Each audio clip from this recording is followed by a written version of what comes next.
जा हजीले काम करो हमारा पैखाना में आज के बाद मत ही सुन लो पहले हमारा हिस्सा में पड़ल जा हमारा हिस्सा में पड़ल हां पूरा तोरे के बोले हो पूछत रही है जा ओहरे ऐसा काम मत करो तो हमारा हिस्सा में पड़ल जा तू उनका समझ बांटल होवे बांटल हो कहिया का बांटल बांटल एक में रहे जैसे कहे कि एगो पैखाना में सब कोई में मैदान होइए में और ई नहीं कि मैदान होके हक के छोड़ दे होके सफाई मत करियो आखिर बैठे देबो कि नहीं तो सफाइया के कर खाली हकबे करबो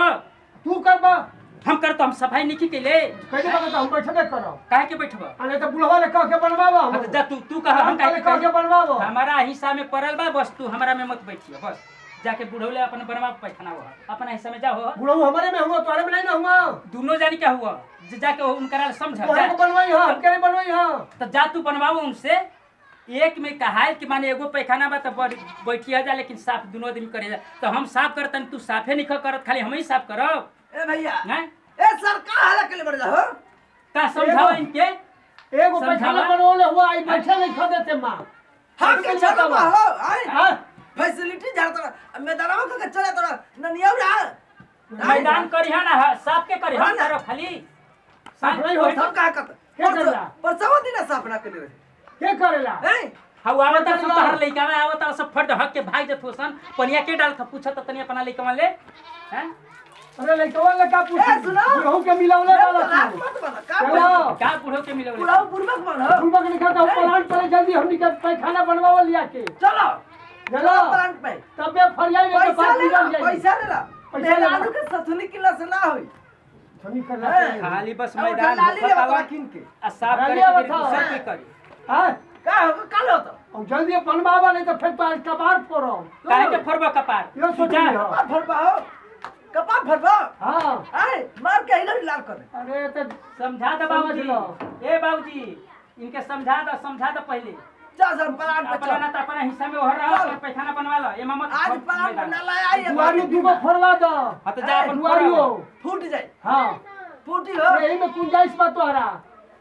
सुना हां खाली मेहारी के चक्कर में रहा था बहरी के चक्कर में रहता लियो ना अब जानते था एक लोटा पानी निकल देते सुबह एक कोरी ढरकत हुआ एक कोरी करत ए हुआ भैया जे करेगा ना करम हो हां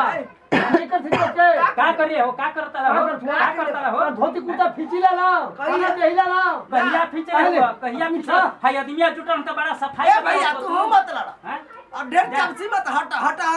जा हटा पैखाना बनवा ली जा हमरा पैखाना मत है हम ताला चलथी बंद करे बंद कर मत दो। है जा बंद कर मत दो, है। बंद कर दो, बंद कर दो। हगे के बेर खाली हगा ताला जा मत है जा ये जिले ए जा भैया जाए तेरे याद रे काहे के जाते जा साफ दे। के करी हम ही साफ करब खाली भैया सब कर दी जा हटा पानी डालत रही जा ए नहीं जा हमरा पैखाना मत है जा अपन बनवा लो देखा तो साफ है कि नहीं का साफ बाहु देखा तो हो बाबू देखा देखो कहां सब हो सब मौका था ए मौका तो साफ नहीं है कहां साफ इनका रावत से हत्ती दिल लेके हक के चल जाता लसन हैं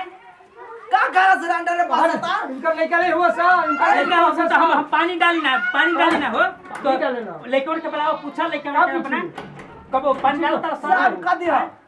सब कर दिया चलो प्लांट पे पैसा ले लो जा मेरा अपन बनवा किनारे चलो चलो चलो उठा लाली कि ना तो है हां उठा लाली कि ना तो और तू गिर के देखत तू गोड़ हाथ तोड़ लेबो ओकरा चक्कर में हैं चलो। कहता कि तू चुपचाप चल घरे हीरो बनता हीरो बनता नहीं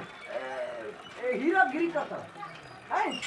इसे काम मत करो बनवा दे इज्जत से जा जा बनवा ले जा पैसा पैखाना निकाल के ले पैसा बा तू रखले हो बिघा पे सुबह मिला था तुम कहां जाए तोहर ससुररिया ना हम जाके दे तोरे नाम जमा कर ले हई ससुररिया तो हम माई के बढ़िया वाला पैसा तोरे नाम जमा कर दे अपना दादी के तो तोरा पैसा हो चलो पूरा पैसे देखा तो जा जा जा जा जा जा छोड़ जा हमारा आगे ना मिले जा बहरी जाओ हर जा पूरी गाड़ी में से बनाई पैसा कहां हो के बताव रोज रोज हक के कार प्रणाम हम अजय कुमार और तूफानी जी रउरा सब देखले जे गोलाटी खातिर झगड़ा भइल ह आ यहाँ के अब बताई मांगे ठीक न हम तो यह कहता नहीं कि अगर एक घर में दो भाई बालन तो दो भाई के बीच में दो पैखाना जरूरी बा ऐसे कि विवाद हो जाता झगड़ा हो जाता उनकर लड़का हक के चल जाता कोई पानी नहीं डाला तू जानता कि वो डलिहन वो जानता कि वो डलिहन यही से एक पैखाना न रहे घर में दो पैखाना रही तो सबको खुशहाल रही आ ये घड़ी का सोचे के भाई घड़ी तो एकदम रेडीमेड आवता पैखाना बस फट दे डालो 8 घंटा में एकदम तैयार हो जाता नाला हाँ नाला होता जी नाला होता एकदम फट दे खनी गड्ढा आ लप दे डाली आ फट दे पैखाना 24 घंटा के अंदर एकदम तैयार हो जाता अगला देखा जी दुकान पे से जहां से लेवल जी